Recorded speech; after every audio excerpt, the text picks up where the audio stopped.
Welcome to the REI Foundation podcast, where we cover all the steps and strategies to make your real estate dreams a reality. Now your hosts, Jason and Peely. Hi, everybody, and welcome again to the REI Foundation podcast with Jason and Peely. Today, we welcome the awesome Beka Shea. Hey, Beka.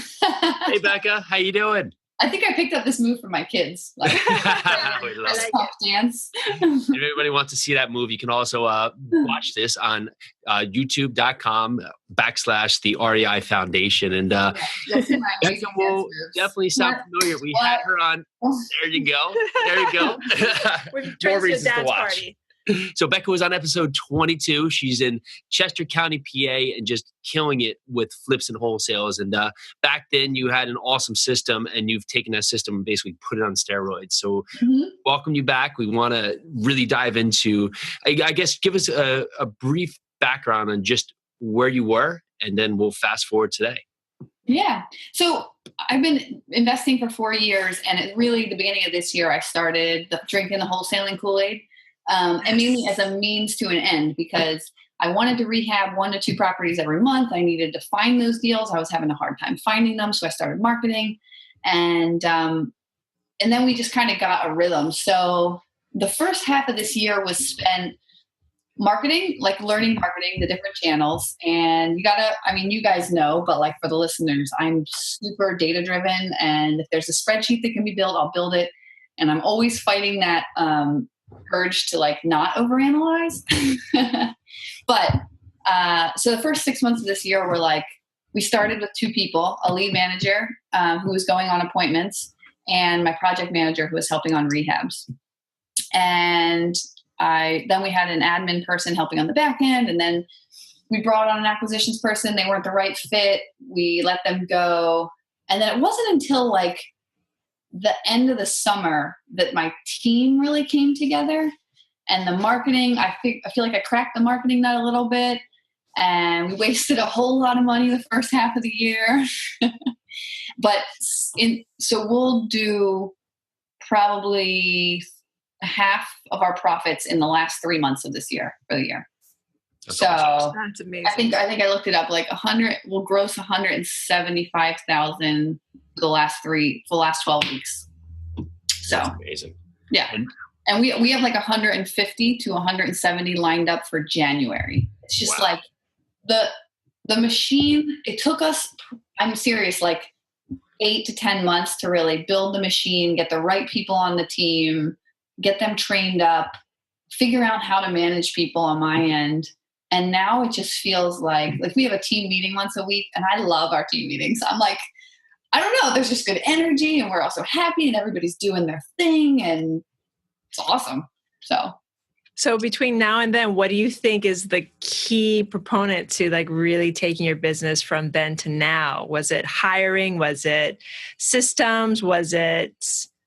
I think it was building it one piece at a time instead of trying, because I was talking to some of the other people in the group, and for people who like right out the gate tried to hire on a full team, right? Like I need to hire a lead manager, an acquisitions guy, and a transaction coordinator. Everyone I know who tried to hire everyone all at once, it kind of imploded. And I think it was because there wasn't enough time to really train them up and build out the culture and get that one piece working.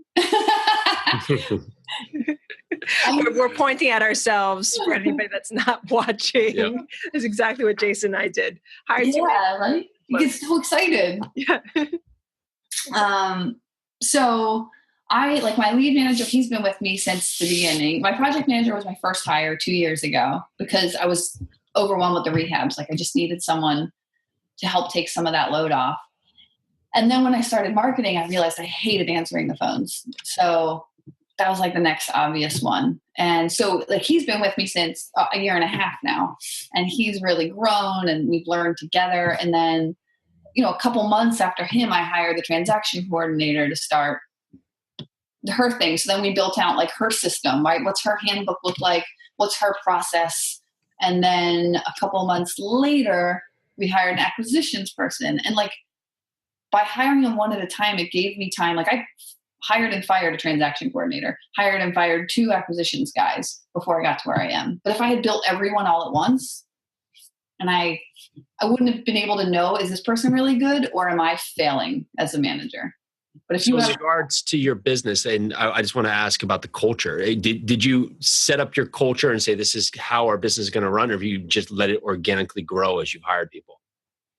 I think it really trickles down from me. So like, it's important to me that we be honest, and it's important to me that the sellers really do benefit that we work with. So like this morning we were having a conversation about a seller who, she's in a tough spot. There's a title issue.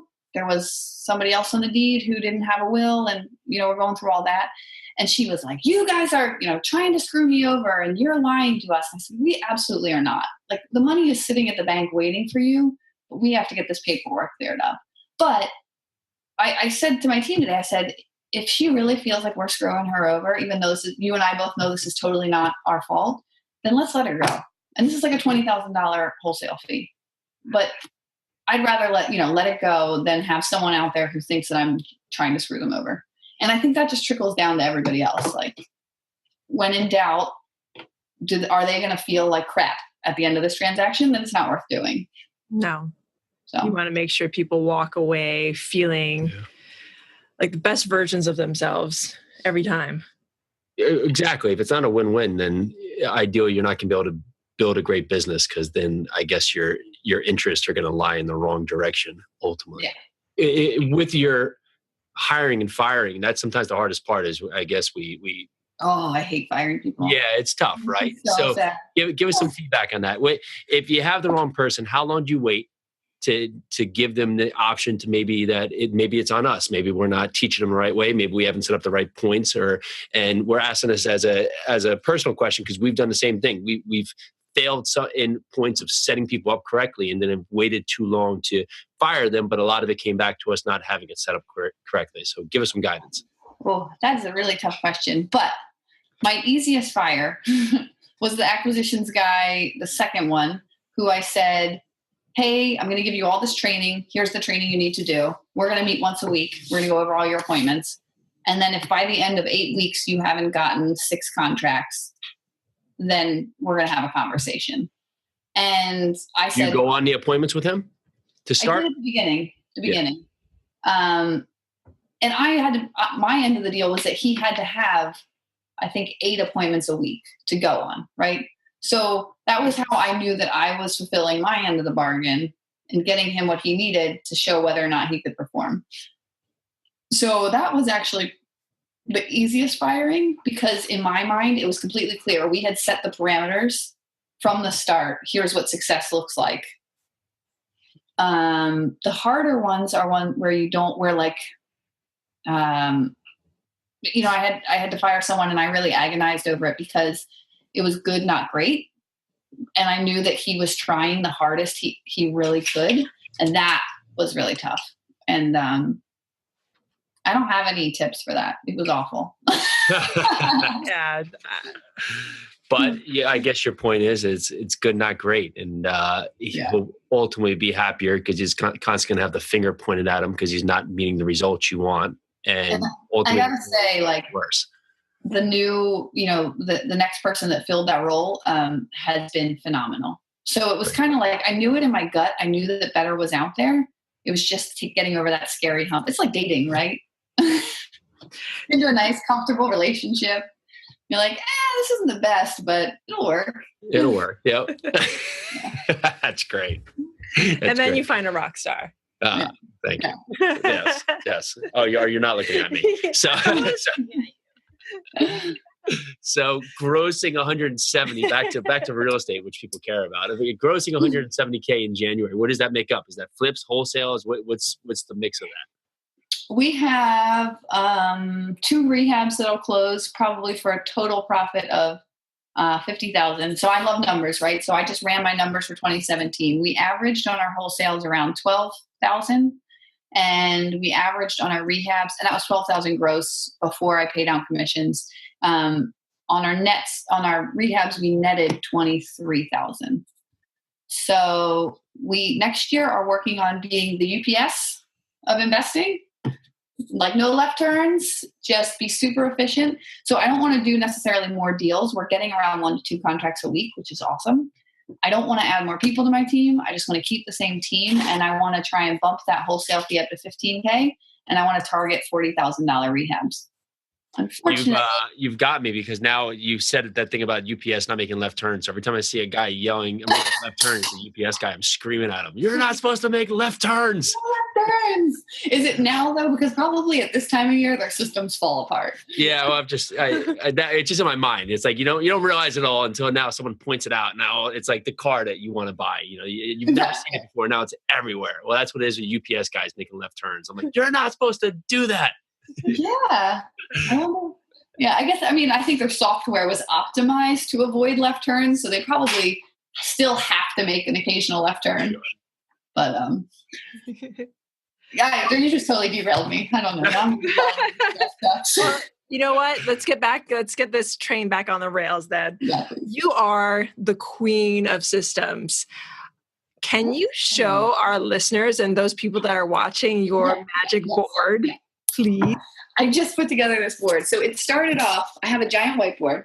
I got it from Lowe's. It was $15 in the trim section, 4x8 whiteboard. And I used mirror hangers to hang it. And I put together, the blue is our wholesale contracts or our contracts. And then if we decide to keep them as a rehab, they go into the yellow section.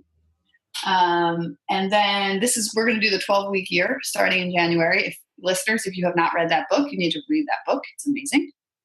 And then over here, the green ones are my, what do you call those? You fill them up. Goal trackers? Goal trackers, yeah. Yeah, maybe. The bars that fill up as we close a deal. So we've got a 12-week one and an annual one. Our annual goal next year, if I say it, it makes it real, right? Yes. It's 2.16. Nice. You're going to do it. Awesome. And how does that split up? Are you pushing primarily now with wholesales, or what's the healthy mix? It is 2 contracts a week. We're going to keep one. We want to basically start a rehab every 3 weeks.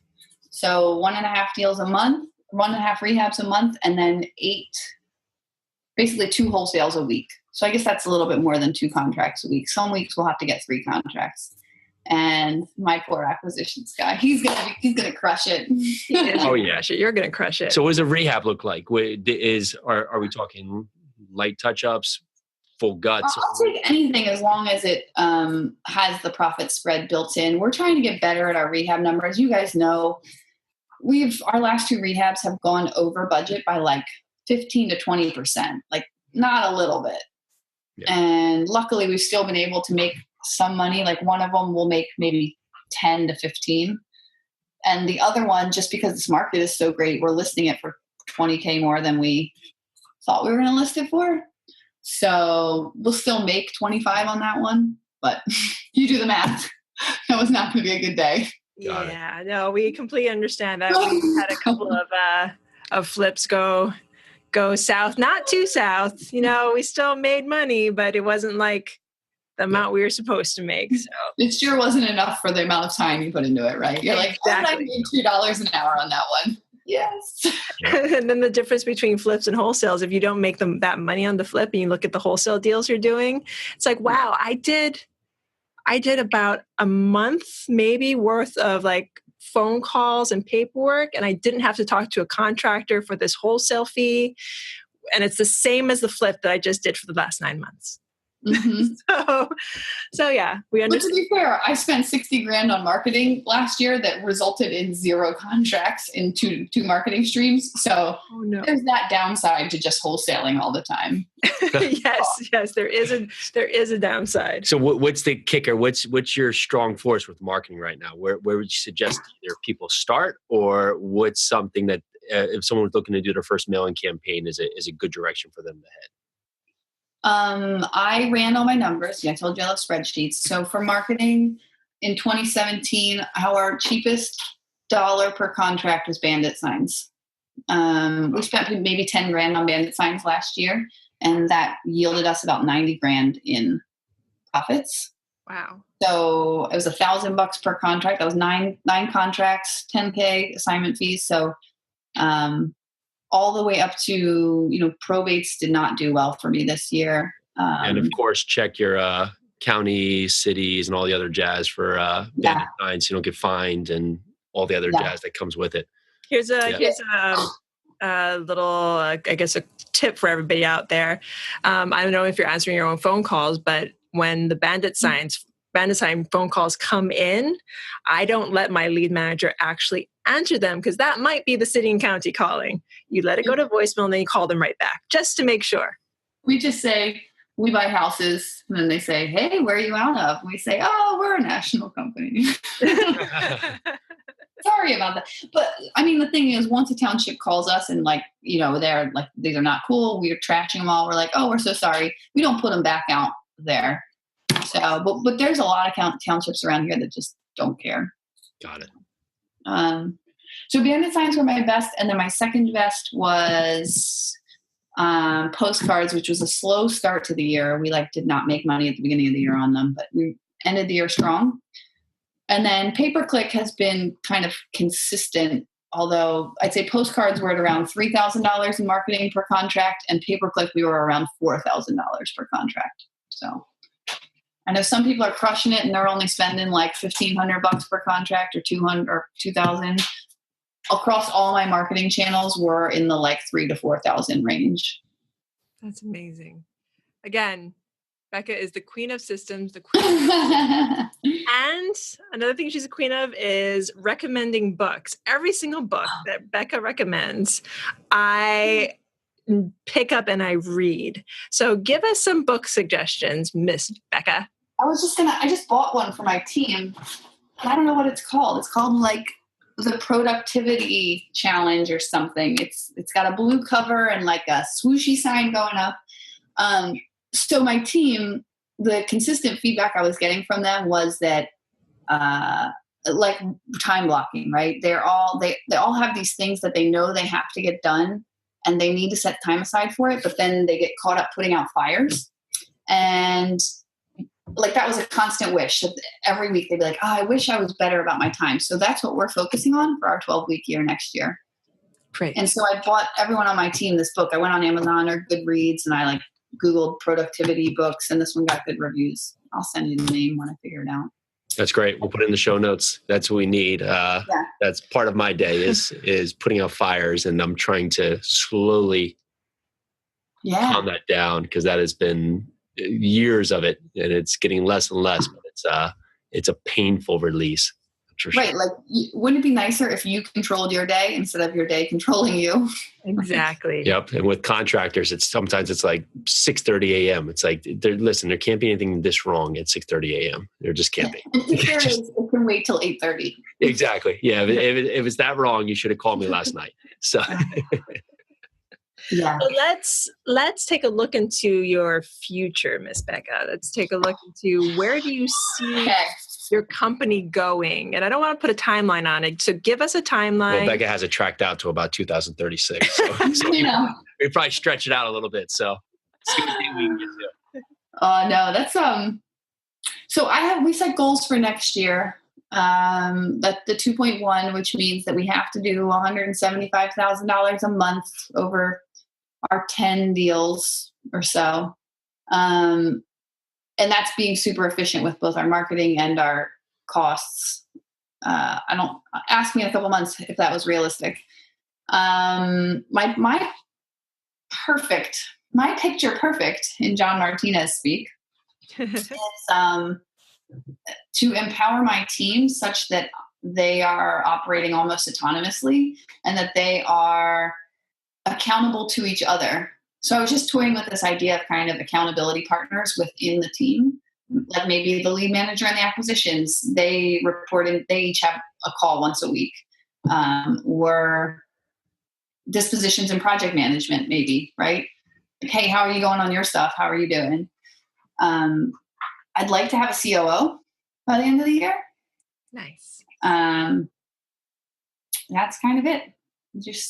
I want everyone on my team to be more successful on my team than they would be anywhere else. So that could be money, but I think that actually there's a lot more to it other than money. That's awesome. I love it. That's awesome. That's culture right there, you know, and that's what we were kind of talking about before, is that you have to, you can go both ways. You can kind of just let it organically come out, or you can kind of set it up, and to have happy, productive, engaged employees that feel better about themselves working with your company. It's just going to manifest throughout them doing their job throughout the day. I would hope, especially if you're triple, do whatever is your sales goals next year, but we know you're going to reach it. So we're going to go back on script for the end of this program.